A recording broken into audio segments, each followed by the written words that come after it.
મિત્રો, હાલ સમગ્ર ગુજરાતભરમાં એક વિવાદ ખૂબ ચર્ચામાં ચાલી રહ્યો છે, જેમાં એક ગીગાભાઈ બાબર કરીને એક વ્યક્તિ આહિર સમાજના સમૂહ લગ્નમાં જાહેરમાં સોનલમાં અને ચારણ સમાજ વિશે ખરાબ ટિપ્પણી કરી છે. એનો વિડીયો અત્યારે સોશિયલ મીડિયામાં ખૂબ ફરતો થઈ રહ્યો છે અને એના વિશે માયાભાઈ આહિરે આહિર સમાજ વતી માફી માંગી હતી અને સમગ્ર ઘટના વિશે માયાભાઈ આહિરે શું કહ્યું તે આપ વિડીયોમાં જોઈ શકો છો. જય માતાજી, જય માં મોગલ, જય માં હોનબાઈમાં. એક ચર્ચા ચાલે છે વિડીયો વાયરલની, પણ બાપ, ચારણ સમાજ અને આહિર સમાજ એ તો આદિકાળથી આવડથી લઈ અને અહીંથી લઈને આજ સુધી કેવડા ઇતિહાસ છે. અરે છોડો આહિર સમાજ નહીં, સમગ્ર વિશ્વમાં કોના કુળદેવી નથી અને કઈ કુળદેવી ચારણ જગદંબા નથી. પણ બાપ, કોકથી અજાણ, જેને ઇતિહાસની ખબર જ ન હોય, જાનન હાર અજાન ભયો હોય તો તકલીફ પડે બાપ.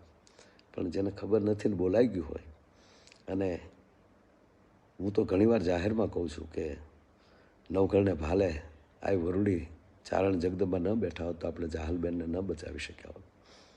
એ કરતાંય આહિર સમાજોના જે બલિદાન, પદ્મશ્રી ભીખુદાનભાઈથી લઈ અને આજના રાજભા સુધી, અથવા તો દરેક કલાકારો, જે દરેક ચારણો, કાગબાપુથી લઈને, જેણે ઇતિહાસો માટે પોતાના અત્યાર સુધી બોલીને એમ કહેવાય ને કે આતરડા તોડ્યા છે. તો બાપ, આ ઘટનાથી, આ નિવેદનથી ચારણ સમાજને દુઃખ, પણ અમને પણ દુઃખ જ છે. ગિરીશાપાથી લઈ અને ચારણ સમાજના દરેક મોભીઓને કહું છું, કારણ ભલે તમે અમને મામા કહો, પણ અમે તમારા ચરણની રજ છીએ.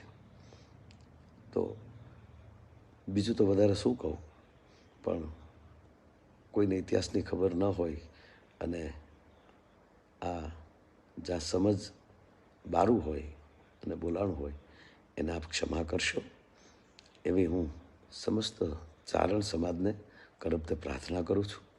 જય માતાજી.